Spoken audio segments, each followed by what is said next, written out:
like me at all, and you read chapter 8, the whole thing, you just kind of went, what? What is happening here? If you've never read it before, you probably were like, I have never seen anything like this in my entire life. Now, for those of you that like animals, like my friend Angie, you probably didn't have a problem with it because you just love a story of a goat flying across to go attack a ram. It really is terrifying to me. I am not an animal person, so as much as I love them because God created them, that don't get me wrong, but I don't like hang out with animals. So I don't feel comfort around, I wouldn't feel comfort around a ram and a goat in my world, you know. So I read that as a little terrifying. Also, I think about the fact that it was a vision, so you think about your, like to me, it sounded like a scary dream a little bit when you're reading it. So I can't even imagine what was going through Daniel's mind when he was experiencing it. But thankfully the Lord that was all part of God's plan, and it was a perfect, he had a vision, something he needed him to see, and so that was really where all this came from. So let's go ahead, and I want to just start by giving just a little bit of background. So we're in chapter 8 of Daniel, so you can go ahead and turn your Bible to chapter 8 if you haven't turned there yet. And we're in the book of Daniel, as divided up into 2 parts. Basically, the first 6 chapters is historical, and the second 6 chapters are basically prophetic. And so what they dealt with, and I want to be really clear, is those second 6 chapters, and then also chapter 2, are dealing with prophecy that had not been fulfilled in Daniel. It had not happened yet, right? So Daniel's talking about many of those prophecies have been fulfilled at this point because they happened in later years after Daniel wrote the vision. So it's hundreds of years later these things came into completion. So some of the prophecies have totally been fulfilled. So don't think when you're reading it that this is things that are happening. All of the things that you read are happening in the future because some of them are historical. They've already happened. Now you might be thinking, well, I was hoping that those were all prophetic for the future. No, but this is the deal.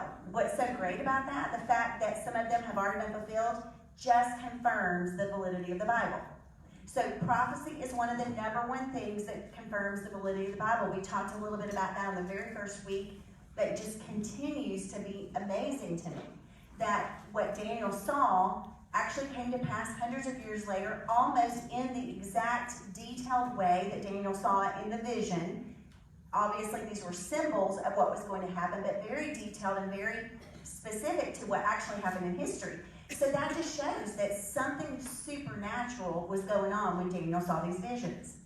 Now, you will read some commentaries, which I've encouraged you to be careful on reading your commentaries, because you will literally read some commentaries that will say, well, Daniel isn't really a book that was written when it's claimed to have been written in 500 AD.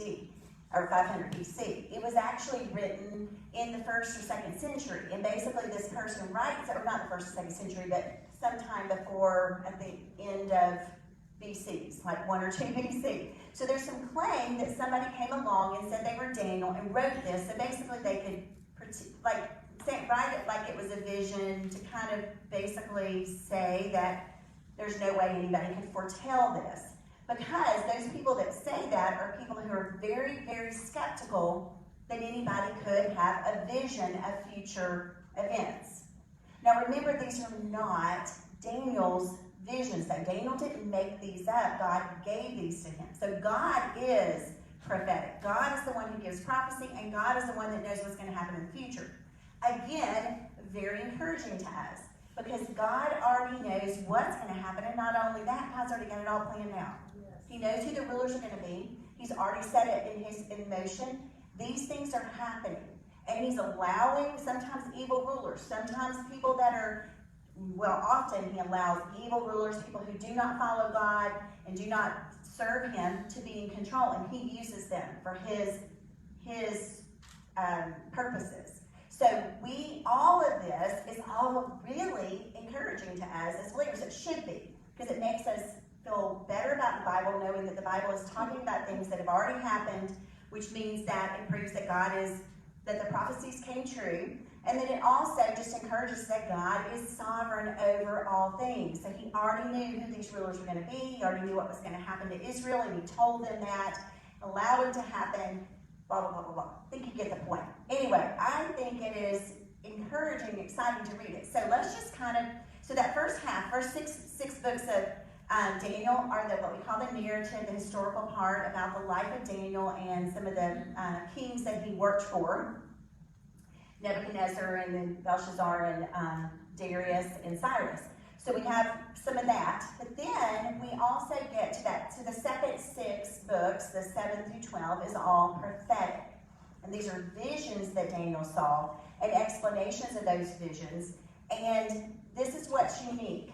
Starting in chapter 8, the language changes. It changes from Aramaic to Hebrew. Now, chapter 1 through chapter 2, verse 4 is also in Hebrew. And then we go to Aramaic for chapter 2 through chapter 7 in Aramaic, and then we go to Hebrew again in chapter 8. Now, why is that significant? Well, Aramaic was the language of the Gentiles. So, if you go back and look at chapter 2 through chapter 7, we actually have sort of the story, the view, and it's about the Gentile rulers and about what's going on with them. So Nebuchadnezzar and Belshazzar, and we get sort of the view of all of these Gentile rulers. And then you get here to chapter 8. This begins specific to the Hebrew people, specific to Israel. And so that language changes back to just for them. So Aramaic was for the Gentiles to read, for them to, and it also, obviously there's maybe something we don't even know about the fact that he wrote in 2 different languages. We do know that Daniel was trained in the Babylonian court, and he would have learned Aramaic. Aramaic was much more widespread language than Hebrew was. Hebrew was very confined to the Hebrew people. Aramaic was very widespread. So when he writes those chapters, they are able to be read by numerous different groups of people. So there must be a reason for that. But we get here in chapter 8 to the end, and only the Hebrew people can understand this language. So that is very interesting because it's specific for them and their future and what they have to look forward to. So I just think that's a really unique part of this whole thing. It's almost like God is hiding from others besides the Hebrew people what is going on in these chapters because they can't read them. Now, of course, we can now because they've been translated, but we'll talk a little bit about that in just a minute. So it's kind of interesting that he does that. Now, and like I said, it concerns the future of the Hebrews all the way to the end of the age. One other thing to note that I've said it a lot, but there's no point in not saying it every week, and that is at the beginning when Nebuchadnezzar took over Babylon, or when he took them into captivity and became basically overpowered the Jews, and now they no longer, they're taken into captivity, that's the beginning of the times of the Gentiles. The times of the Gentiles means that there are no more Hebrew leaders, no more Jewish rulers until the end of the age. There will be no more until the end of the age. So basically the times of the Gentiles started then, and it won't be to an end until the second coming. So that is another little term to keep in mind, and part of why I think that all those chapters were written in Aramaic because it was written about Gentiles. But now we get to some specifics for the Israelite people. So let's go ahead and just jump in. We're going to read a few verses, and then we'll talk about them verse by verse. Now, this is verses 1 through 14 tonight is what we're going to focus on. When we come back after the winter break, we're going to focus on the second half, which is actually the angel's interpretation. So we will go into a little bit of the interpretation tonight, but we'll go into more depth on the interpretation as the angel talks about it on the next week. But there's lots of good stuff to talk about. So here we go. In the 3rd year of the reign of King Belshazzar, a vision appeared to me. Vision appeared to me, Daniel, after that which appeared to me at the first. And I saw in the vision, and when I saw, I was in Susa, the citadel, which is in the province of Elam. And I saw in the vision, and I was at the Eli canal. I raised my eyes and saw, and behold, a ram standing on the bank of the canal. It had 2 horns, and both horns were high. but one was higher than the other, and the higher one came up last. I saw the ram charging westward and northward and southward. No beast could stand before him, and there was no one who could rescue from his power. He did as he pleased and became great. Okay, so we're going to stop right there. So starting right here, Daniel claims very clearly that he is the writer of this. So this is him saying, I, Daniel, am writing this down. This time period is 551 BC. This is the third year of the reign of Belshazzar. The other, chapter 8, was 553 BC. So we saw, last week we looked at a bit, the vision in chapter 7 was about 553 BC, and this is 551 BC. Remember, you're counting down when it comes to the BC years, and then, obviously count up with the AD. I always have to remind myself of that, because it gets confusing. Now, what we know is that Daniel is probably about 69 years old, roughly. He came into Babylon as a 14-year-old. So it's been a number of years that he's been there serving with Nebuchadnezzar for a long time, and now Belshazzar is the king. Belshazzar, by the way, on a side note for those of you that don't know, so basically Nebuchadnezzar basically dies. He's the king for somewhere around 70 years, no, not 70 years, I'm sorry, about 60 years he's the ruler, and then he turns his kingdom over to somebody. There's several different, and then eventually Nabopolassar, who's one of his grandsons, or a son-in-law, and then there's this grandson, and ultimately Belshazzar is, like, we think, believed to be Nebuchadnezzar's grandson. Now, he kind of isn't the actual ruler. He is actually the son of the son-in-law. So never mind, it's too confusing. But anyway, just take my word for it. So Belshazzar is here, and he is not a great king in the sense that he is very prideful, which most of them are. Almost every one of these rulers are super prideful. But he's very prideful, very arrogant, and he really doesn't give a lot of time to Daniel. The actual chronology, if you were looking at this from the way the book is written, where the Bible is written, it's chapter 4, and then we go to chapter 7, 8, and then we go to chapter 5. So that's kind of how it lays out. Chapter 4 is Nebuchadnezzar, and then we have these two visions that happen at the beginning of Belshazzar's reign, and then we go to chapter 5, where Belshazzar basically is conquered by the Medes and the Persians, and the Mede Darius, or Darius, however you pronounce it. Okay, so this is, like I said, 553 BC, or 551 BC when this is probably written, and Daniel's about 69 years old. Now, in chapter 7, if you missed this last week, I just real quick want to say this. Daniel saw 4 world empires. This was the broad view of the history of the world, or the history of the world at the time. So it was a broad view of what was happening. He saw 4 empires: Babylon, Medo-Persia, Greece, and then Rome. And but what happens in chapter 8 is now he receives more knowledge concerning the second and the third kingdom. So Babylon, we already know about, is the Babylonian kingdom's going on right now, but what this vision does is gives us the next 2, the second and the third kingdom, and it gives us more details about that. So that's kind of what's happening. So in the third year, a vision appeared to me.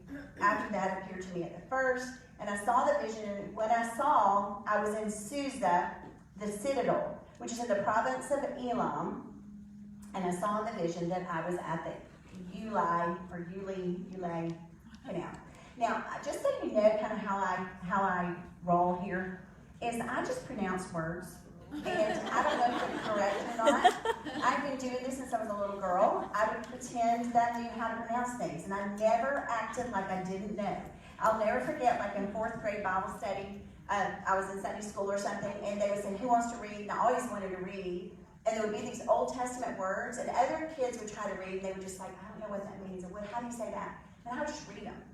And I would just I would read them phonetically, and I would just say them the way they sounded, and so that's kind of what I still do. So I have no idea if I pronounce these right. I'm going to read them like they're real, like this is how you're supposed to pronounce them. And it is the Southern way, I'm sure. It probably would not fit at all with somebody that was actually very scholarly was here, but anyway, that's okay. I'm going to read it like I know, like it's supposed to be that way. What we do know is that Daniel was not physically transported. Now, I don't think any of you think that, but this is a vision, so he sees it, but in his vision, he sees himself in this place. So very much like a dream in the sense that you are in another place in your dream. You're dreaming about something and you end up in this other world of some sort. And that's kind of what it's like. But this was not a dream in the sleep kind of dream. This was a vision that maybe he was awake, but he was seeing this. Okay, so he's transported to Susa or Shushan. It's pronounced different ways in different versions. It says, in my ESV, it says Susa, and this is the NLT or the New American Standard that I'm looking at here is Shushan. So it just depends on what version you've got. I'm just going to say Susa, it makes it easier. And he plays into this vision. Now, this is really interesting. But during the time when Daniel is seeing this vision, Susa is nothing. It is not an important city. It's not even a city. It's completely irrelevant. It has no power. Nothing special about Susa at the time of the vision. But in his vision, he's transported to Susa, which is in the citadel, which means capital. So Susa is now the capital in his vision. Well, at this time, Susa's nothing. Okay, so it's just like a little. It's basically like Hogansville, something like that. It's just a town that doesn't really have a lot of, I know a lot of people love Hogansville. It's fine. Hogansville is a little town. Okay. But anyway, it really doesn't have, there's nothing great about it. It's not significant at all. It is definitely not the capital and doesn't have any kind of special things to it. But guess what? Susa does become a very important city later on. It becomes the capital. And eventually that's where Esther is. And that is where Nehemiah is. Susa becomes a very, very vibrant city that is in the capital. So that's another place where we're seeing God giving a prophecy about something clearly through Daniel that wasn't, so he was transported to something that was capital, but it wasn't at that time. So, but eventually it does become the capital of the Persian Empire. And so now, Elam is a well-known tract. It's basically a mountainous area, western boundary starting on the northeast side of the Persian Gulf, and then it follows along the Tigris River. And then it had on the north it had Media, and on the east it had Persia, and on the west Babylon. So that's the description of that. And so the capital being on that track, it makes sense that's where it would end up being because of its location for Persia later on. Modern day Persia, by the way, does anybody know where Persia is today? Iran. Okay, so the idea, where this location was is where the country of Iran is, basically. Now, the river Ulai, again, my pronunciation, don't know. This was the place where he specifically saw in his vision. It's literally not a river, but an artificial canal that was like 900 feet wide, and it flowed close to Susa on the northeast. It wasn't there at this time. So this is the deal. There was no river when Daniel said this, because it's a canal that is later built. And they find this out later in archaeological digs. So when, people that are critics of the Bible, they'll go and say, there was no river in that area. And they go back, it's not a river, it's a canal. And it was actually, in some versions, it says canal. Other ones say river, but it's actually not a river. It is a canal, and it was created later. And so it had not been built yet when Daniel said this. So Daniel sees it as already being built. He sees Susa as a capital. All these things he sees ahead of time. And then he receives us. Now, and just a little side note here, in 1884, okay, so now this is really, in this time, I'm talking about 1884, not BC, the site of ancient Susa was found. So they didn't know that it was really, okay, they started, oh, was it really there? Was there really a place called Susa? But it was found. They had a large mound, and they found lots and lots of archaeological treasures there, one of those being the Code of Hammurabi. Have you ever heard of that? So that's a very important archaeological find, because what it did prove, because the Code of Hammurabi was actually written during the same time period as when Moses would have written part of the Old Testament, so they're the same age, and it just proved that laws and things like that, because they said, well, some people will say about Moses' laws, yeah, that wasn't a thing. People didn't write laws down like that. And then they found the Code of Hammurabi. And it wasn't, Hammurabi was not a Jewish man, and so his laws were written a little bit differently, but some of the same types of interesting moral ideas and ethical ideas that are in it. But anyway, so those are for those of you that are archaeological geeks. I want to throw that out there. I like that kind of stuff. But anyway, I just think it's interesting that they found all that stuff. They found Susa and in these findings, and just the fact that Daniel, during his time period, this wasn't even a thing, wasn't a place, and yet it becomes this very vibrant place where this drama takes place. So he looked up in the vision. He sees, now again, vision is not like a dream. It's like a dream, but it's more like you're awake and you're seeing it. It's just one of the ways that God worked through people, through his prophets. That is just how God chose to do it. He does not do that anymore. He does not give real visions today. Now, I think he gives us epiphanies, which you might say, I just have this vision from God. But it's really not a real vision. It's an epiphany. It's an aha moment. It's I just think I saw that. I can just see it in my eyes. I think that's something that God gives us to encourage us sometimes. If it's something positive, it goes against God's word, then, don't give it any credence. But, if you see something and you just imagine that you have this, you can just see something happening that was positive or whatever, and God might allow us to do that kind of thing. But that's not what we're talking about here. This is literal. I'm showing you something that's going to happen in the future. God doesn't do that anymore. He's done giving visions. He gave those back then. He gave everything that we needed to know, and now we're just living out, waiting for all of those things to come to pass. So, anyway, so if you have a pastor or somebody, a preacher that you're listening to that starts saying they have a vision, they saw a vision, a specific vision from the Lord, just turn it off and go away, because they aren't seeing those anymore. There was a couple of years, it's been a number of years ago, that Oral Roberts had a vision from God that he was going to build some tower. It was a big church tower thing. I don't even know. It was that's not, and he claimed it came from God. So it was actually eventually kind of came back that he really was just kind of saying that. But just an example, people were following him and listening to him, and he was saying that God had told him to build this, and it was a multi-million-dollar thing, and asking people to give him money because God had given him the vision to build it, that sort of thing. That's not from God. So, like I said, God doesn't give those kind of visions anymore.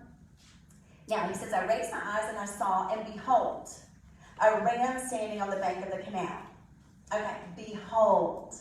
Important word for you to kind of get in your vocabulary when you're studying the Bible. Whenever you see behold, that is God saying, listen up. Look, I'm about to show you something. Behold. It's almost like a highlighter in the thing. What's coming up is super important. So the use of this word behold is not accidental. Behold. Look. It's telling you to, directing your attention to something that's about to happen. It actually is a Hebrew word, or the word is hineh. Hineh. That sounds weird, but spelled Hinneh. Okay, so it's actually, I don't know how to pronounce it, but it does mean to call attention to something.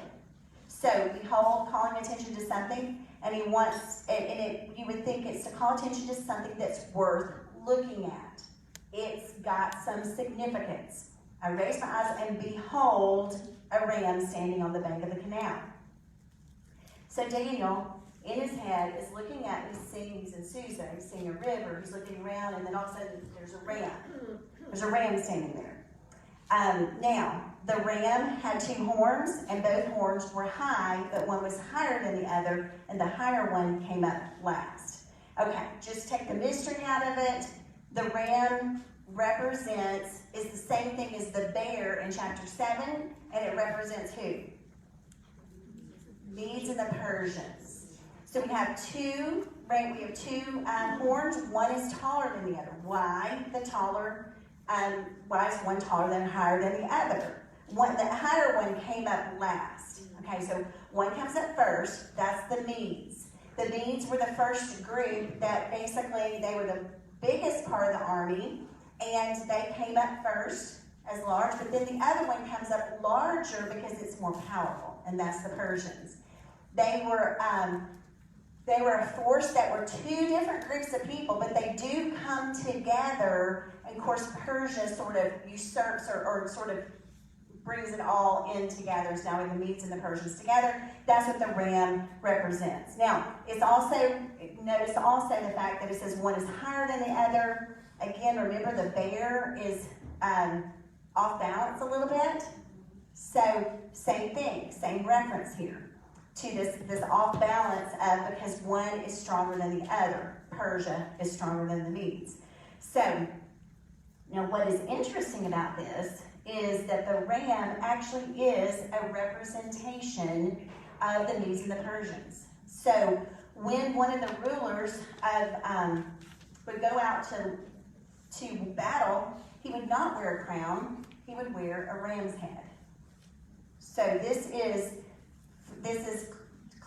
backed up by, archaeological finds and historical documents. The ram is a representation of the Persians. So this is not anything off about this at all. We saw the bear in the other chapter, and the bear represented that it was ferocious, and it was brute force that took over the kingdoms that they conquered. So that's how the Medes and Persians took over. And remember, chapter 7 is kind of more for the Gentiles. It's the view of how they did it. But now, this is for the Hebrews, for them to see that when we think about, and of course the ram just is what represents the Persians. So I thought that's kind of interesting. It's not just made up here. Now, so we have that high horn that comes up last represents Persia, as I said. I saw the ram charging westward and northward and southward.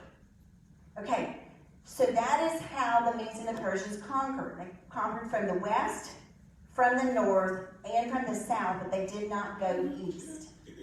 East would have been going into China and India, and they did not go there. So they did conquer in these other areas, but they did not conquer into the east, which is very specific. Interesting that it doesn't mention that.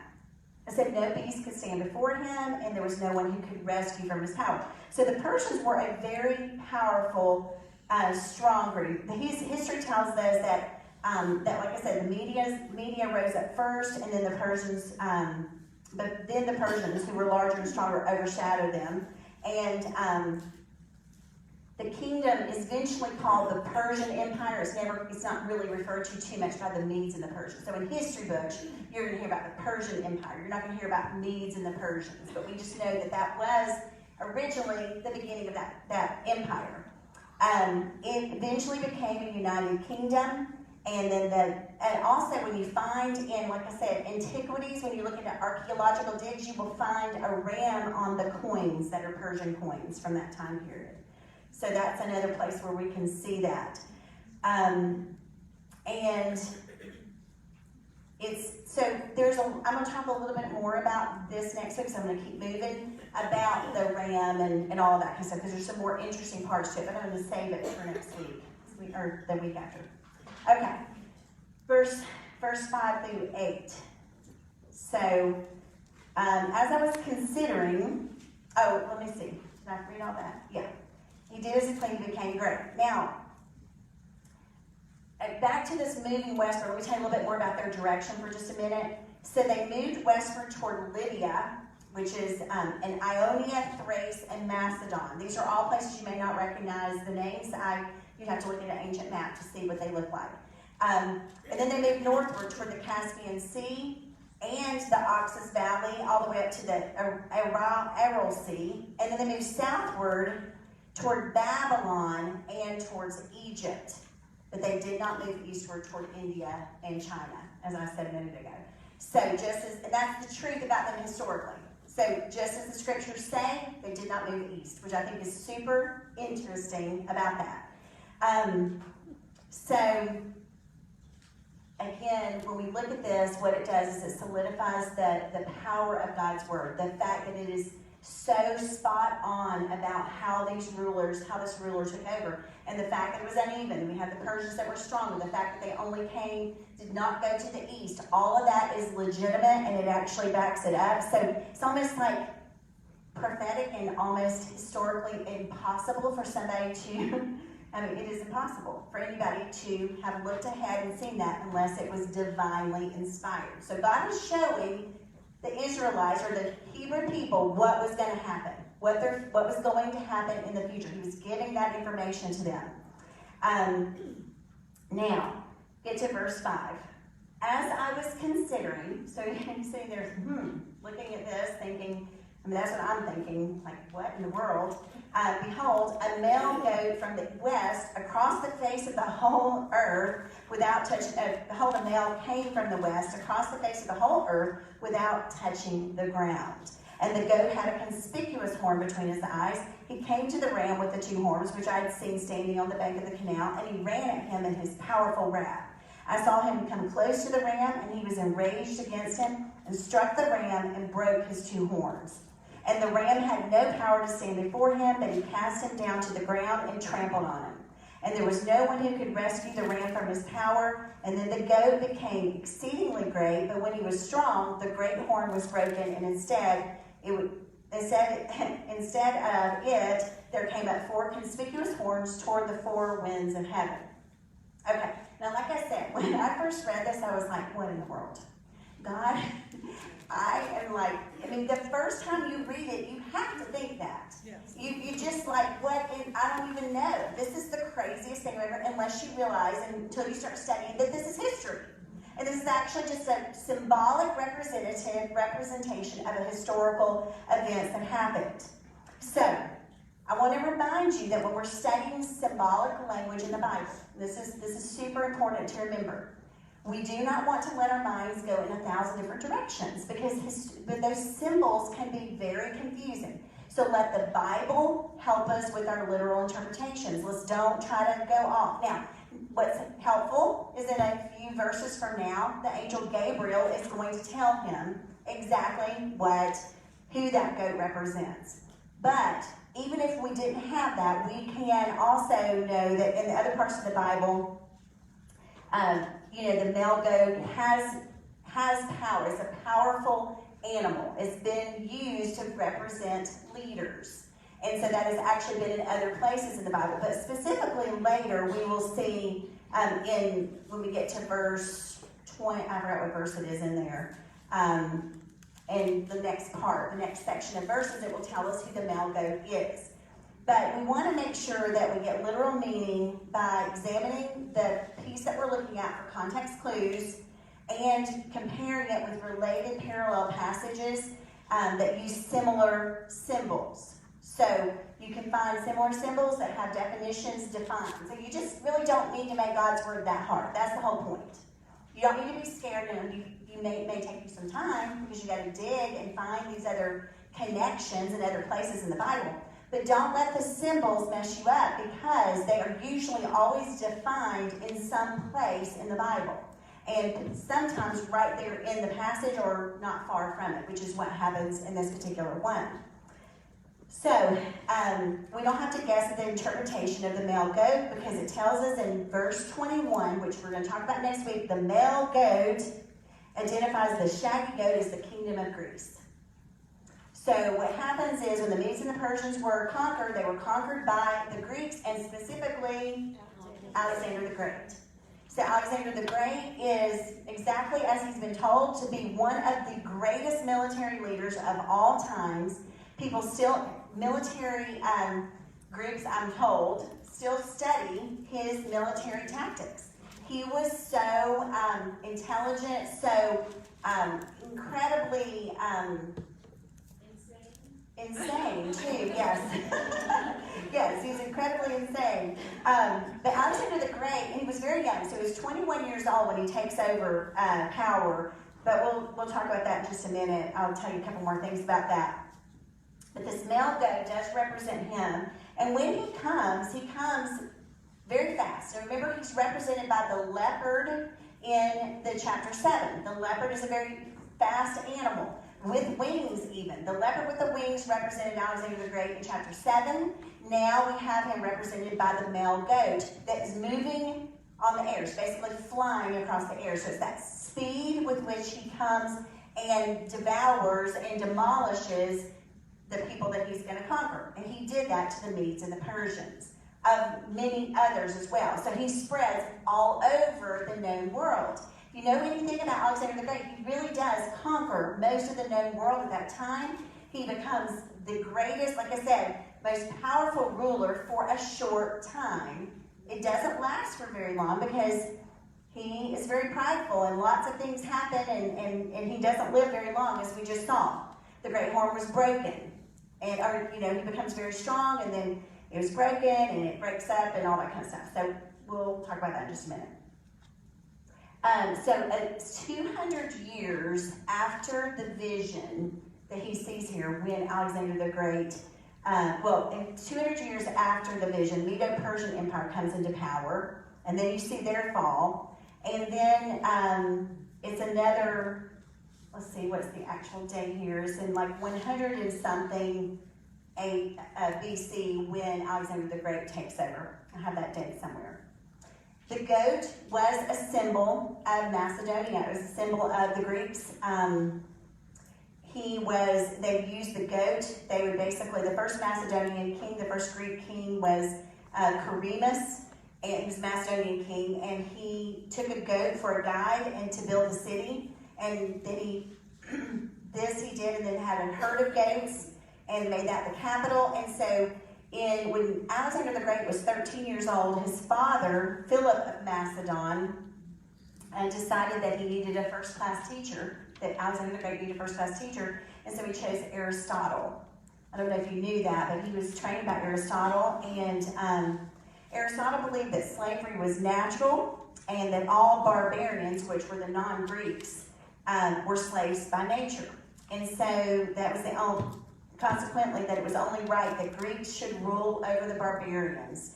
And this was the view that ambitious Alexander was taught.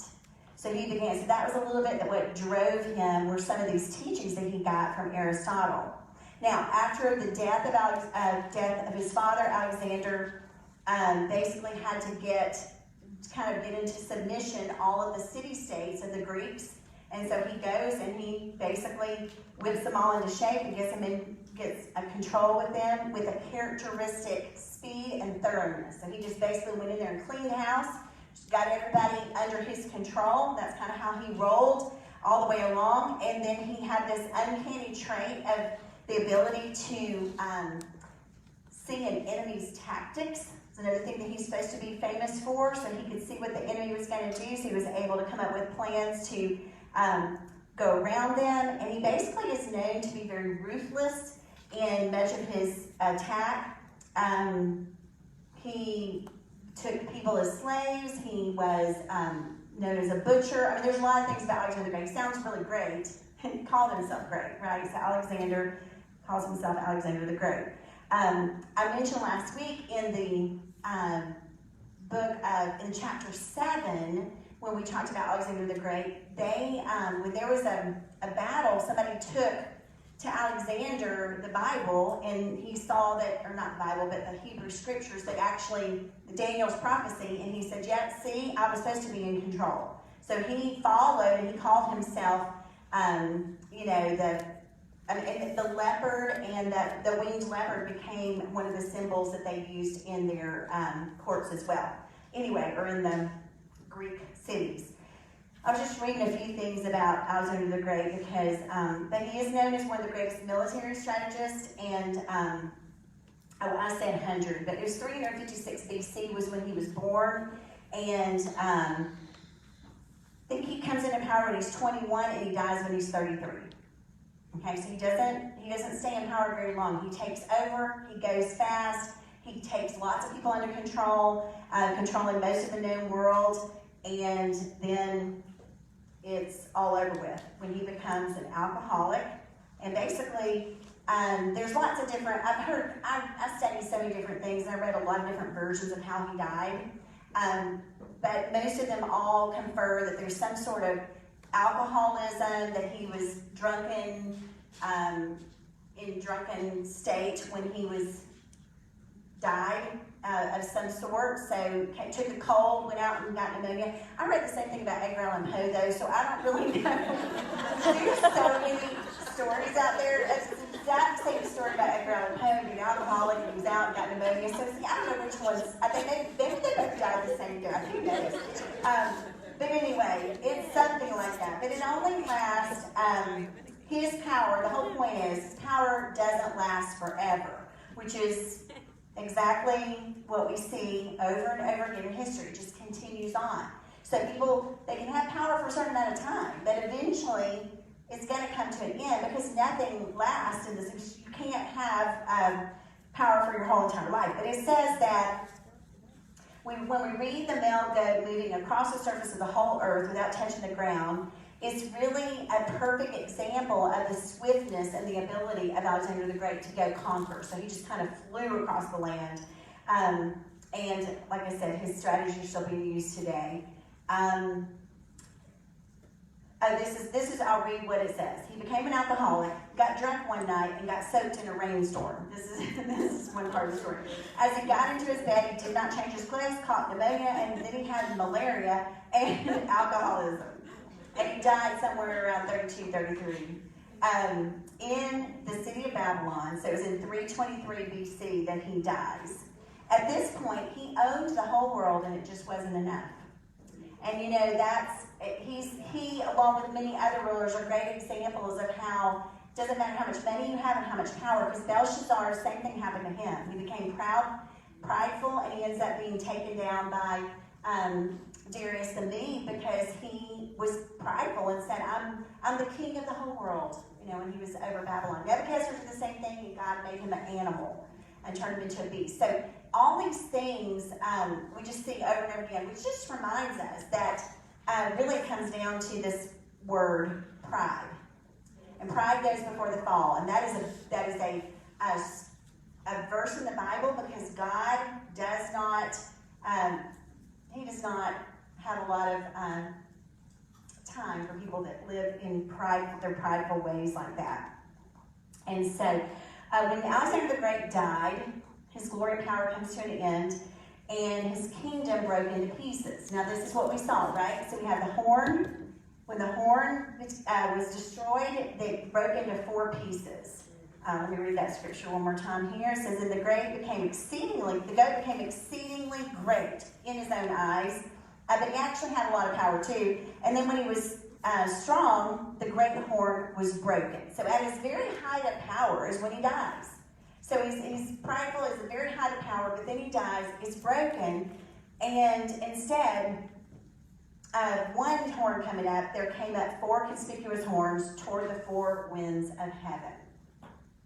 Okay, so let's talk a little bit about those 4 things there, because this is really kind of important. And let me go back to as he grew great. The actual word there, saying that he grew great, was actually referring to great in his arrogance, great in his pride. Yes, he was very powerful, but he grew great in his pride and arrogance to such a point that it destroyed him. So it's actually, that word there doesn't just mean great in power, but it refers to more of a great and exceedingly arrogant. He began to actually buy the lie that he was the great. Alexander the Great, he was the greatest of all times. He saw himself that way. History records that Alexander also, in essence, called himself, he put himself on the same pedestal as the divinity, and even claimed to be a descendant of Zeus. So he really just allowed the fame to go to his head. Have you ever heard that before? That's what happens, You get fame, and the more and more it goes to your head, and it happens even in our world today. But basically, he would make his troops lay on the ground and worship him and bow down to him. And but eventually, at that time, when he was at the greatest point of his arrogance, his horn was broken. In Proverbs 15:25, it says, "Everyone, God is opposed to the proud and will tear down the house of the proud." Proverbs 16:5 says, "Everyone who is proud in heart is an abomination to the Lord. Assuredly, he will not go unpunished." It doesn't matter whether they're on God's side or not God's side, pride goes before the fall, and it is a very, very dangerous place to be. So, anyway, so God opposes the proud but gives grace to the humble, and that's something that we should also keep in mind, because think about this. If this was, this was what man thought, and man still thinks that, the greater you are, that's what makes you great, is your fame, is your power, is your, wherever you are. But then Jesus comes, and he comes as a humble servant. He comes as a humble carpenter's son. He does not come in power. He does not come in greatness. He does not come from a lineage of kings. He comes from a carpenter and a young woman they're very poor. That is how God chose to come into the world. Think about the time period. This is not many years. We're talking about 300 years later, after the time of Alexander the Great, who is in power, that now Jesus comes on the scene into a world that is all driven by power, by this greatness. And the concept of somebody being humble is actually, only slaves were humble. Only poor people were humble. People who did not have any power. The great were very much like Alexander the Great. That whole thing continued. Anybody that came into power, they all acted that way. They all acted like they were God's gift to the world. And they continue to do that. But Jesus comes and he's completely different. Now that is one of the reasons why I believe Christianity is the only religion that makes sense. Because it would not have come from the mind of men. So the mind of men would have never come up with an idea of a humble servant type of person being the king, being the God of the universe. That would never be. All of the other religions, the great they're different. You think about the Greek religion, and they had all their gods had supernatural powers, and they lorded it over everybody else. And all the man-made religions have some sort of God that's kind of out there that's not like this. But Jesus was completely different. And so I think when you look at what Alexander the Great was like, and his kind of persona sort of permeated all throughout all the leaders that went after him. And then Jesus comes along. He's completely different. And nobody really knows what to do with him. They can't see him as anything great because that's not what they have pictured, because that's not the way man looks at. We don't raise up people who are humble. That's not a natural way that we function. And I think we can see that through the life of Alexander the Great. Okay, real quick, verses 9 through 14. So one of them comes up. Let's talk about these. So there's 4 that come up, and just real quick, when Alexander the Great died, he did not have an heir that was prepared, and several of his family members were killed. And so the kingdom went to 4 other generals. It's 4 generals. The south went to Ptolemy, the east went to Seleucus, and the north went to Lysimachus, and the west went to Cassander. These are all generals that took over in all these different locations. And then we'll see about this other horn in just a minute. Now, one quick thing about a side note about Alexander the Great that's really important. And this is probably the best thing that he ever did, the only thing that he's great for. And that is because he spread to the whole world. Guess what he also spread? The Greek language. When he spread the Greek language, it went everywhere, and everybody began to speak Greek. And what happened was, when the Christians began to translate the Old Testament, they translated it into Greek, and more people could read it, because the language of the Greeks had become the language of the world at the time. So that is what they did. That is what he did for the world, was by getting that Greek language spread around. And then later on, the Romans built roads. And the roads allowed the missionaries to travel. So we have the Greeks and the Romans who both were not following God, but God used them for his purposes. And the purpose of the Greek language was one of the things that Alexander the Great does give to the world. So, out of them, so the four horns, out of them came a little horn, which grew exceedingly great toward the south, toward the east, and toward the glorious land. Now, does some of yours say a rather small horn? Okay, some versions say rather small horn, because there was a little horn in chapter 7. So let's be very clear. The little horn in chapter 7 is not the same as the rather small horn in this chapter. But the horn is always representative of power in the Bible. It represents power. So for the animals, the horn is their power. It's what they fight with. The ram and the goat, they fight with the horns. Their horns are important. It's an important part of them, protection for them, and also their ability to defend themselves. Okay, so that's why the horn is used for this power. Sort of has that symbol here. So the rather small horn, or the small horn, is actually figuratively used here to symbolize power again, and it grew exceedingly great. So what are we talking about here?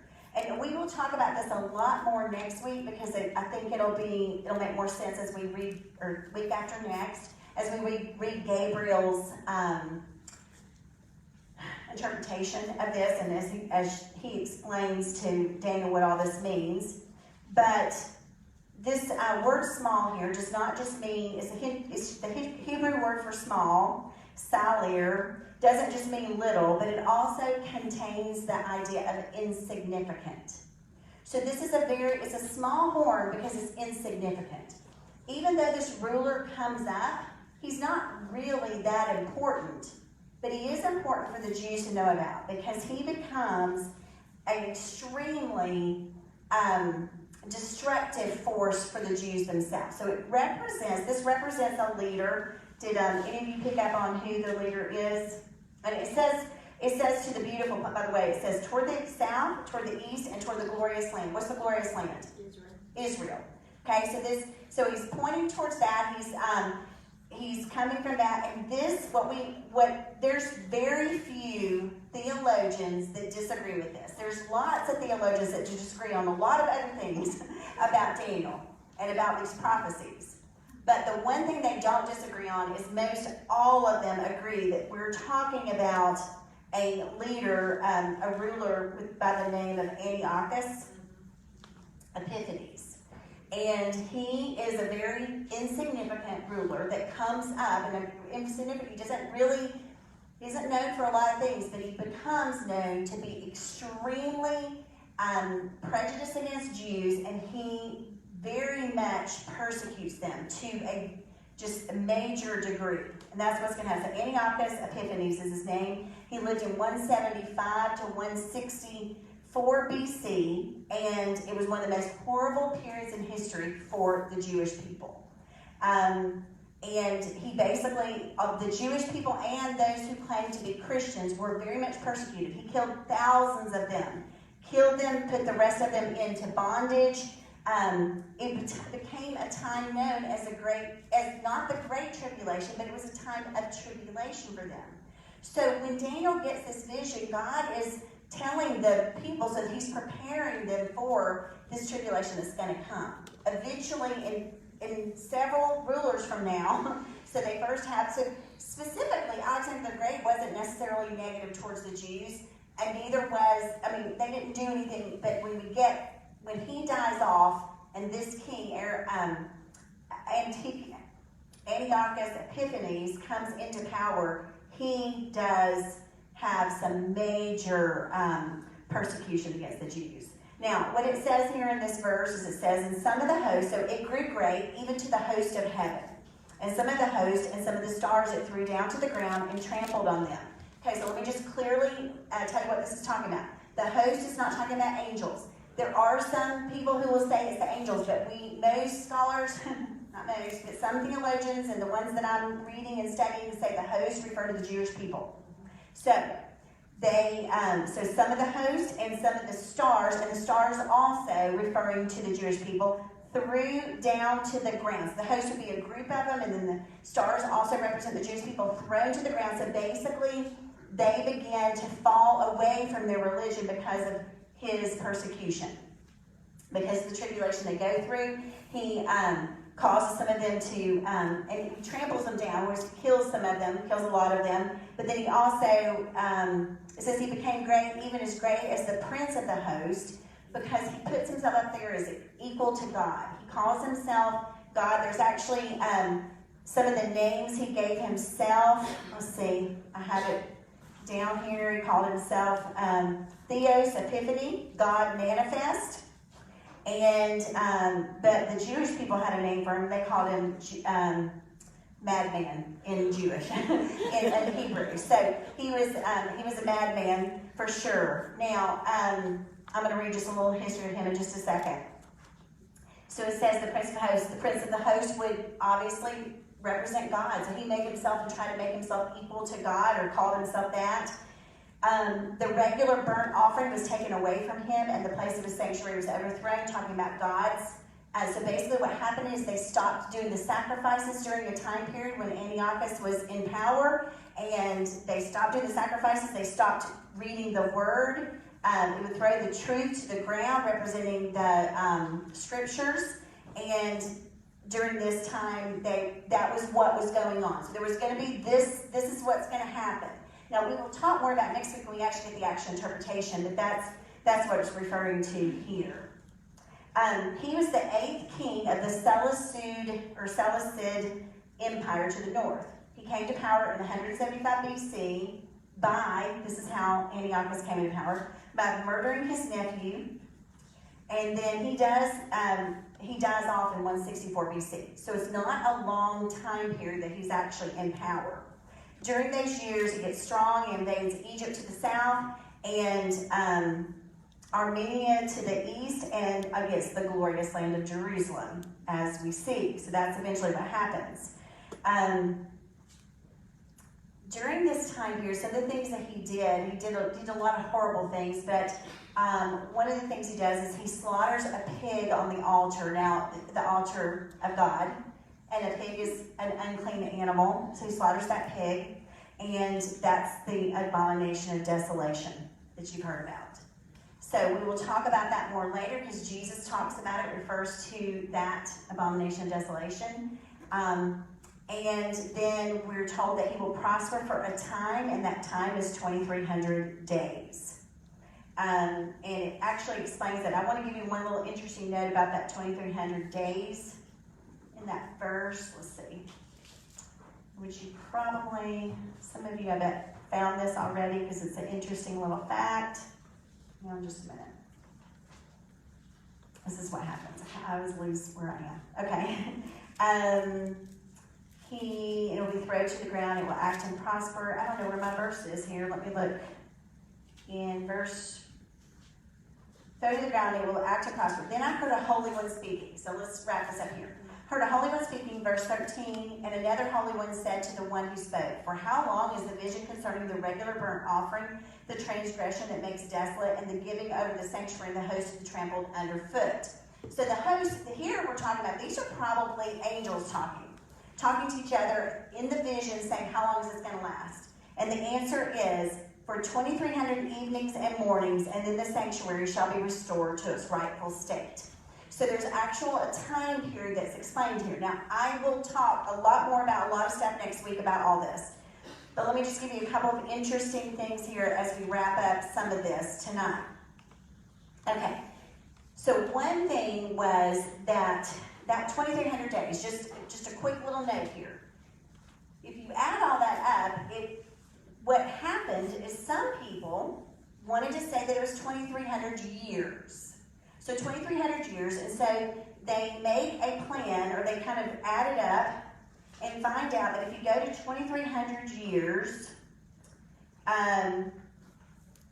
starting from 457 BC, they figured that Christ would return in 1843. Okay, so that was 2,300 years from 1840, from 457 BC. But it didn't happen, right? So they recalculated, just like your GPS, and said it would happen in 1844. But then it didn't happen. But then a lady named Ellen G. White came along and said that Jesus really did come in 1844, but only those on the inside knew about it. And this was the start of the Seventh-day Adventist. Okay, so interesting fact for you to note. So now, Seventh-day Adventists have some very interesting beliefs. I do think that some of you may have some family members, you may know a little bit about them. They definitely very clannish. They kind of stick together. They do believe that you celebrate, you go to church on Saturday. Sabbath is on a Saturday for sure. They make a big deal about that. They're very big about the feast and everything.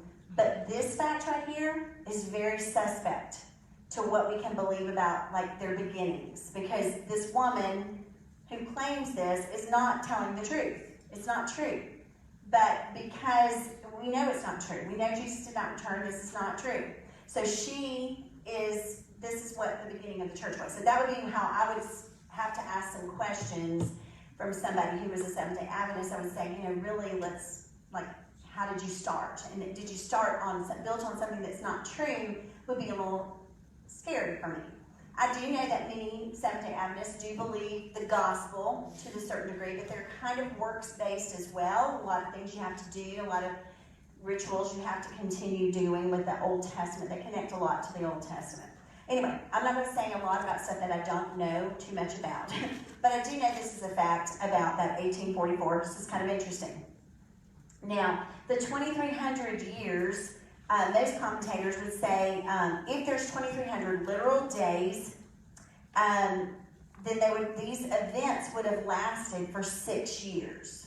Okay, so the events with this Antiochus Epiphanes would have lasted for 6 years. But it's not really a reference to the tribulation, which will last for 1,260 years, the Great Tribulation at the end of times, 42 months, whatever. But some people say that you actually don't count it as 6 years, so 3.5 years of tribulation is what we know that the future is going to have. Well, if you take this 2,300 days and nights, basically representing when they did sacrifices, in the morning and the evening. If it counts as 2 days, then it comes to just a little over 3 years. So it connects more to a foreshadowing of the actual tribulation at the end of time. So we'll talk more about that next week, but just a little side note there, because there's a lot to think about with that. But that time here, we'll discuss it a little bit more in 2 weeks, because I don't want it to be something that we don't get to fully discuss here. So I think that as we wrap this up, as I said, it's a crazy chapter, right? But I think there's just a couple of things for us to take away from this. And I've already said some of them. I've already said that by knowing that some of these prophecies have already been fulfilled, very specifically, the Medes and the Persians and the Greeks they were the next kingdoms. It was the Babylonians, the Medes and the Persians, the Greeks, and then the Romans later.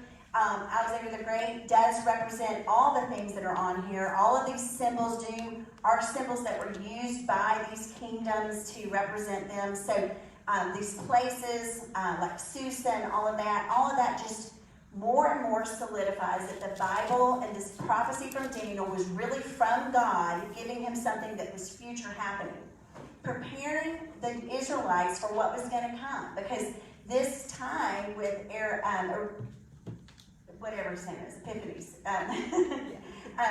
when he's in charge and he's in control, is going to be a very bad time. So God's giving them some preparation for that. He's letting them know that this is coming. But he also lets them know that it won't last. And that continues to be the message. God prepares them for what's going to happen, but he also reminds them that it is temporary and that in the end he will win. And I do believe that continues to be the same message that God talks about over and over again when we look at prophecy. And when we see the future, we can get discouraged by things. And many times we do that. We get discouraged by things that we think about, man, the world's bad now. How bad is it going to be when our kids are older, when our grandkids come along? Boy, the world's going to be so terrible. We could look at it that way. Or we could look at it from the standpoint of the Bible and say, it's all going to come to an end and it's going to be a happy ending. We can all say that God is sovereign, He is in control. He knows who's going to be the king in control. And whatever time period you live in, God's allowed you to live in that time period. And so if we're going through something now, we can't let that discourage us, because it's not something that hasn't come through the hands of God. It's not something that God doesn't actually have power over. He is powerful enough to give us these wonderful, to show us how He can tell the future, and then we know the future does have a very, very happy ending. So, I think just reading prophecy just encourages, and it should not scare us at all. So I hope you don't have bad dreams tonight about rams and stuff like that.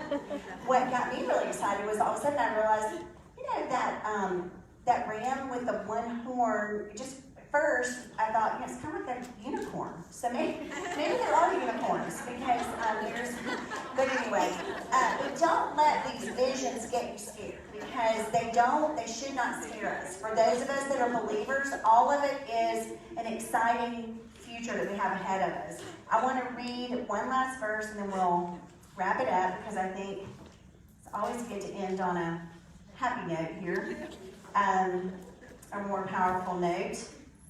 So I want to, I'm going to read from Revelation,